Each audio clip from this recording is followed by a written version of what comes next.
네, 이제 2단원 마지막 시간입니다. 정리학습을 통해서 2단원의 학습 상태를 한번 파악해 보도록 하겠습니다. 1번 문제에 입체도형의 이름을 써보세요 라고 했는데 여러분들이 두 가지를 구분하셔야 되죠. 기둥과 뿔입니다. 모양으로 구분하시면 됩니다. 여러분들이 이렇게 윗면과 아랫면이 평행한 기둥 모양이 있었고요. 그 다음에 뾰족한 모양의 뿔이 있었습니다. 이 모양을 기준으로 하고 밑면의 모양에 따라서 이름을 붙여주시면 됩니다. 맨 첫 번째 있는 거는 밑면의 모양이 사각형이죠. 사각 기둥일까요? 뿔일까요? 두 번째는 밑면의 모양이 오각형입니다. 이것은 기둥일까요? 뿔일까요? 세 번째, 육각형이네요. 자, 과연 이것은 육각 기둥일까요? 뿔일까요? 이름을 알맞게 넣어보세요. 두 번째 문제입니다. 네모 안에 알맞은 말을 써넣으세요. 기둥의 용어를 한번 살펴볼까요? 우리 기억을 한번 되살려서 윗면과 아랫면에 있는 면을 밑면이라고 했죠. 어느 부분인지 한번 그림에서 찾아보세요. 옆에 있는 면은 옆면입니다. 이건 너무 쉽죠. 모서리와 모서리가 만나서 이루는 꼭지점도 있었고요. 면과 면이 만나서 이루는 긴 선분인 모서리도 있었습니다. 마지막으로 윗면에서 아랫면에 이루는 수직을 이루는 길이인 높이도 있었습니다. 이 5가지 중에서 선택해서 넣어주세요. 자, 이번에는 뿔에 대한 설명 여기서 한번 찾아보겠습니다. 뿔에서는 꼭지점이 2가지 종류가 있습니다. 가장 위에 있는 뾰족한 가장 끝부분에 있는 각 뿔의 꼭지점이 있고요. 그 다음에 기둥과 마찬가지로 모서리와 모서리가 만나서 이루는 점인 꼭지점이 있습니다. 이 2가지를 구분하셔야 돼요. 각 뿔의 꼭지점과 그냥 꼭지점. 그 다음에는 마찬가지로 아래에 있는 면은 밑면입니다. 그리고 옆에 있는 삼각형 모양의 면이 모두 옆면이 되겠죠. 그리고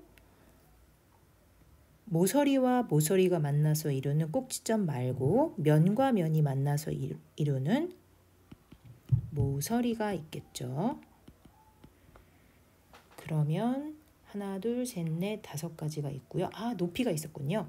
각 뿔의 꼭지점에서 밑면에 이루는 수직인 선분의 길이. 전에도 봤었죠? 네, 요것이 높이였습니다. 여러분들이 요 6가지 중에서 찾아서 넣어보도록 하세요. 3번을 보겠습니다. 입체도형을 보고 옳게 말한 것은 동그라미표, 잘못 말한 것은 X표 하세요. 가는 옆면이 삼각형입니다. 어떤가요? 맞죠? 그럼 여러분들이 여기다가 동그라미표를 하시면 됩니다. 나는 모서리가 모두 10개입니다. 한번 찾아보도록 하겠습니다. 모서리가 밑면에 4개, 옆면에 길쭉한 거 4개, 아래에 4개입니다. 모서리는 모두 몇 개인가요? 그렇죠. 12개죠. 여러분들이 여기다 채워보세요. 가와 나는 밑면이 사각형입니다. 밑면의 모양을 볼까요? 가의 밑면이 사각형 맞네요. 나의 밑면도 사각형이네요. 그래서 얘는 사각뿔이라고 할 수 있고 나는 사각기둥이라고 할 수 있을 거예요. 그럼 3번째도 여러분이 찾아보시고요. 가와 나는 옆면의 수가 같습니다 했어요. 밑면이 사각형이니까 밑면의 변의 수에 따라 옆면이 결정이 되죠. 그러면 같이 한번 찾아보도록 할게요. 옆면이 하나, 둘, 셋, 넷. 4개네요. 사각형이니까. 나도 하나, 둘, 셋, 넷. 얘도 밑면이 사각형이니까 역시 4개네요. 그러면 옆면의 수가 같다고 할 수 있겠죠. 여러분들이 채워보시면 됩니다.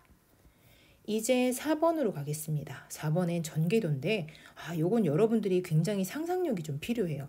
잘 모르겠는 사람은 이 부분을 오려서 직접 접어보셔도 됩니다. 그런데 나는 머릿속으로 접어볼 수 있다는 사람들은 그렇게 찾으시면 돼요.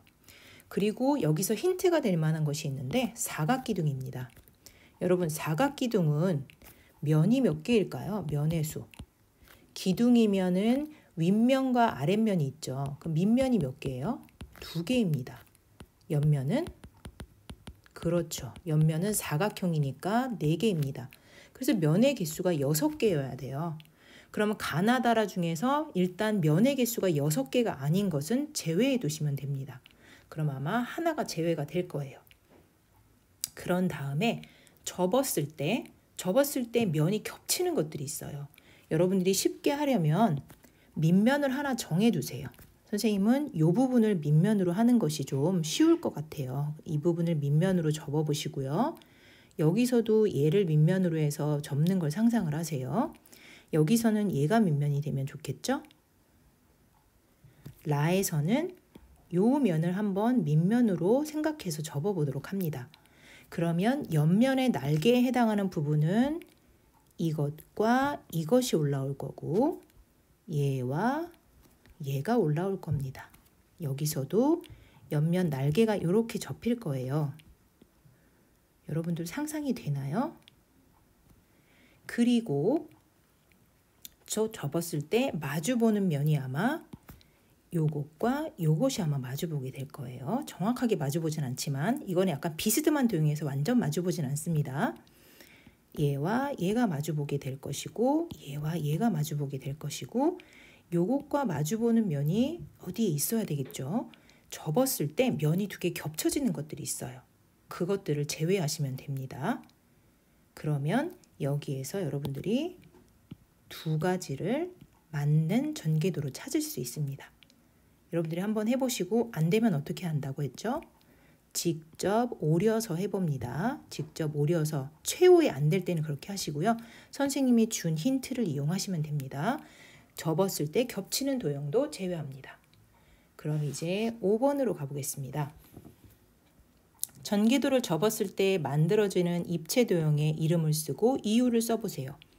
자, 일단 먼저 보이는 도형이 이렇게 육각형이 보여요. 그리고 이렇게 사각형도 보이네요. 근데 사각형이 6개예요. 그러면 육각형마다 하나의 짝이 하나씩 만들어지네요. 그러면 얘도 육각형이에요. 그럼 이걸 밑면으로 둘 수 있을 것 같은데 밑면이 2개인 거. 여러분 밑면이 2개면 기둥일까요? 뿔일까요? 그렇죠. 기둥입니다. 기둥이에요. 기둥은 밑면이 2개거든요. 그러면 요 앞에 들어가는 이름은 밑면의 변의 수하고 관련이 있었죠. 삼각형이면 삼각기둥, 사각형이면 사각기둥이 될 텐데 얘는 이것을 밑면으로 둔다면 요것을 밑면으로 둔다면 육각형이 되겠죠. 그러면 이 도형은 아마도 육각기둥이라고 말할 수 있을 거예요. 그렇죠? 그러면 그 이유는 여기다 쓰시면 되는데 기둥이 되어야 되는 이유를 여러분이 찾으시면 돼요. 일단 기둥은 밑면이 몇 개이다? 밑면이 2개여야 되는데 여기 위아래 밑면이 2개 있다는 것은 기둥이 될 수 있는 조건이 되겠죠. 그리고 옆면이 몇 개면 될까요? 밑면에 변의 수만큼 있어야 되니까 옆면이 몇 개이다 라는 이유를 적당히 잘 섞어서 이유를 한번 만들어 보도록 하세요. 자, 그러면 여기까지 해서 2단원의 학습은 모두 끝났고요. 그 다음에 있는 세계 여러 나라 건축물에 대한 내용은 여러분들이 건축물을 통해서 여러 가지 도형, 기둥과 뿔을 경험할 수 있도록 선생님이 유튜브 영상을 하나 같이 올려드리도록 하겠습니다. 보면서 2단원 수업을 마무리하도록 하겠습니다. 수고하셨습니다.